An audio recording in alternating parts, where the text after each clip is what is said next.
যাচ্ছিস রে দীপা? আমার বান্ধবীর বাবা নাকি বড় ডিরেক্টর, ওনার সাথে আমার বান্ধবী আজকে পরিচয় করিয়ে দেবে।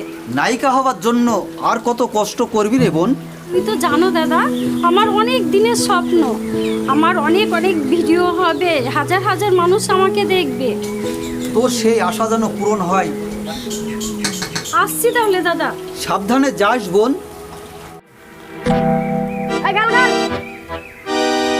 তাড়াতাড়ি হ্যাঁ।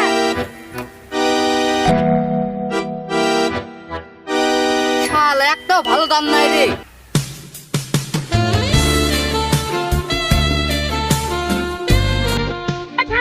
ওই যে দেখ কি মাল যাচ্ছে। চল মালটার একটু ইন্টারভিউ নিয়ে আসি।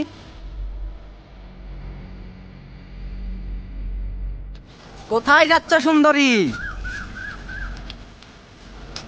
তোমার জন্যই তো অপেক্ষা করছিলাম এতদিন ধরে। কে তোমরা? কেন আমাকে এত ডিস্টার্ব করছো? হ্যাঁ, পথ ছেড়ে দাও। এত সহজে তোমাকে যেতে দিব না সুন্দরী।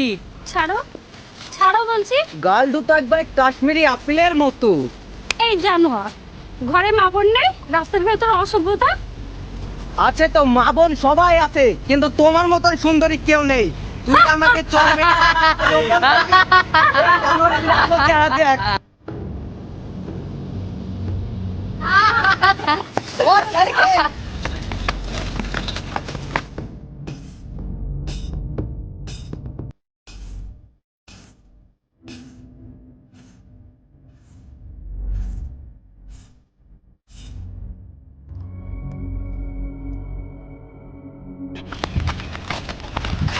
আমাদেরকে অনেক দৌড় করেছিস, তোর খুব মুখের অহংকার তাই না? ছেড়ে দাও। উস্তাদ পুলিশ। সারা ষোলো বাচ্চা ঘোড়া পেতে লাগছিল না।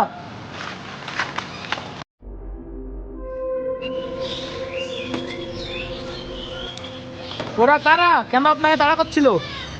এই সমাজের ওরা নরকের কি, মেয়ে দেখলে না ওদের জিভে জল চলে আসে, এত জানোয়ার ওরা। ওদের কোনো দোষ নেই। আপনি যে পোশাক পরে বেরিয়েছেন এতে মানুষ কেন, রাস্তার কুকুররা দেখলেও খেপে যাবে।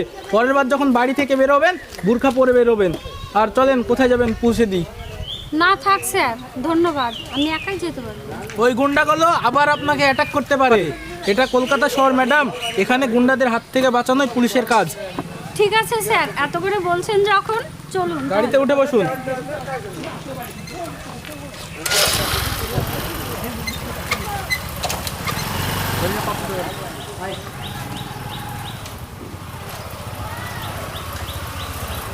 এখানে দাঁড়িয়ে দিন স্যার।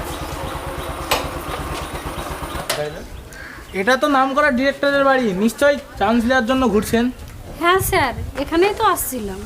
ঠিক আছে, আমি এখন আসছি, কোনো সমস্যা হলে থানায় জানাবেন।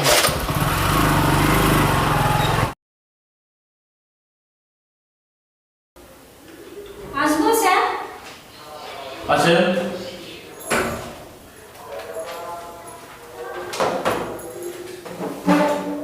বলেন আপনার জন্য কি করতে পারি? স্যার, আপনার ছবিতে একটা চান্স দিন না। চান্স দেন না বললে তো আর চান্স পাওয়া যায় না। চান্স নিতে হলে অনেক কাঠখড়ি পোড়াতে হয়। চান্স পেতে গেলে আমাকে কি করতে হবে স্যার? চান্স পেতে গেলে কি কি করতে হবে তুমি তো বুঝতেই পারছো। যদি আমাকে খুশি করতে পারো তাহলে তুমি চান্স পাবে। নায়িকা হতে হলে তো এতটুকু করতেই হবে। তুমি তো বুঝতেই পারছো, আমাকে একটু খুশি করে দাও, বাস না না, তাহলেই হয়ে যাবে।